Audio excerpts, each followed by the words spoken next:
नमस्कार दोस्तों, काशी हिंदी संस्थान में आप सभी का स्वागत है।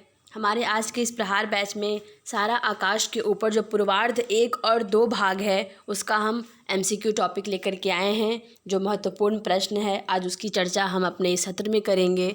तो आइए देखते हैं। जो पहला प्रश्न है वह है, अरे जियो रे लैला किसका स्वर है? गाँव की औरतों का, ठाकुर साहब का, हिजड़ों का या भाटों का? तो इसका जवाब होगा हिजड़ों का। दूसरा नंबर प्रश्न है, किसकी बहू मिट्टी का तेल छिड़क कर मर गई? पंडित जी की, श्यामल की, सांवल की या सांवर की? तो इसका जवाब होगा सांवल की बहू।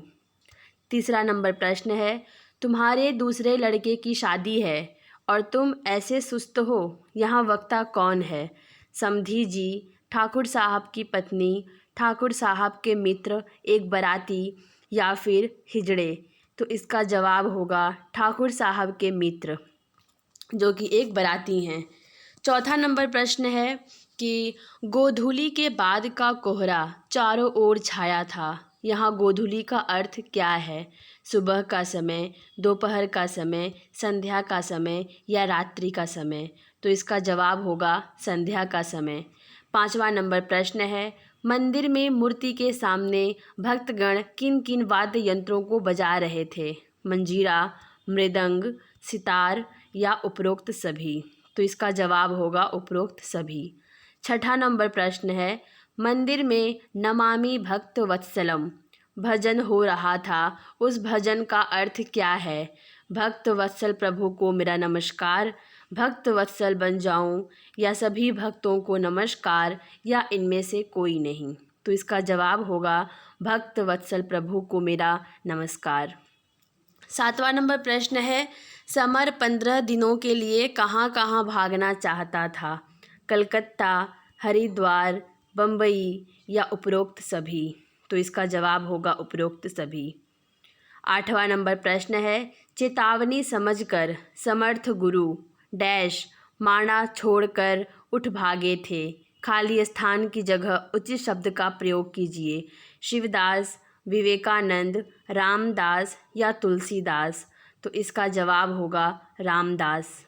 नौवां नंबर प्रश्न है, तभी तो वह कुंदन की तरह निखरता है, कुंदन का अर्थ क्या है? हीरा, सोना या अभ्रक? तो इसका जवाब होगा सोना। दसवां नंबर प्रश्न है, युद्ध के मैदान में कौन खत लिखा करता था? महाराणा प्रताप या फिर पृथ्वीराज चौहान, हिटलर या नेपोलियन? तो इसका जवाब होगा नेपोलियन। 11वां नंबर प्रश्न है, किसका रक्त समर की धमनियों में बहा करता है? राणा प्रताप और शिवाजी का, राणा प्रताप और पृथ्वीराज चौहान का, पृथ्वीराज चौहान और चंद्रगुप्त का, चंद्रगुप्त और समुद्रगुप्त का? तो इसका जवाब होगा राणा प्रताप और शिवाजी का। 12वां नंबर प्रश्न है, बाधाएं कभी कभी बड़ा सुंदर रूप धरकर सामने आती हैं, यह कथन किसका है? धीरज का, मुन्नी का, समर का, दिवाकर का? इसका जवाब होगा समर का। 13वां नंबर प्रश्न है, समर मन ही मन क्या दोहराता है? नारी न जाने किस वर्ग का फूल है, नारी अंधकार है, नारी मोम है या फिर नारी अंधकार है, नारी मोह है या नारी श्रद्धा है और ममता है? तो इसका जवाब होगा नारी अंधकार है, नारी मोह है। 14वां नंबर प्रश्न है, समर के अनुसार कौन सा कथन सत्य है? नारी पुरुष की शक्ति है, नारी रथ के पहिए के समान है, नारी कंधे से कंधा मिलाकर खड़ी रहती है या नारी पुरुष के सबसे बड़ी कमजोरी है? तो इसका जवाब होगा नारी पुरुष की सबसे बड़ी कमजोरी है। 15वां नंबर प्रश्न है, समर को खाट पर बैठने के बाद प्रभा उस समय क्या कर रही थी? पति के पैर दबा रही थी, दहेज ना लाने के कारण दुख प्रकट कर रही थी या चुपचाप सामने की जंगले पर खड़ी रही, यह वह खाट पर बैठ गई? तो इसका जवाब होगा चुपचाप सामने की जंगले पर खड़ी रही। 16वां नंबर प्रश्न है, विवाह के अवसर पर बिजली की व्यवस्था किस प्रकार की गई थी? बिजली सरकार से ली गई थी, बिजली पड़ोसी से उधार ली गई थी, बिजली पहले से ही लगवाई गई थी या बिजली की व्यवस्था नहीं की गई थी? तो इसका जवाब होगा बिजली पड़ोसी से उधार ली गई थी। 17वां नंबर प्रश्न है, पीछे बहते गर्म खून का यह स्रोत किस तरह फूट पड़ना चाहता है?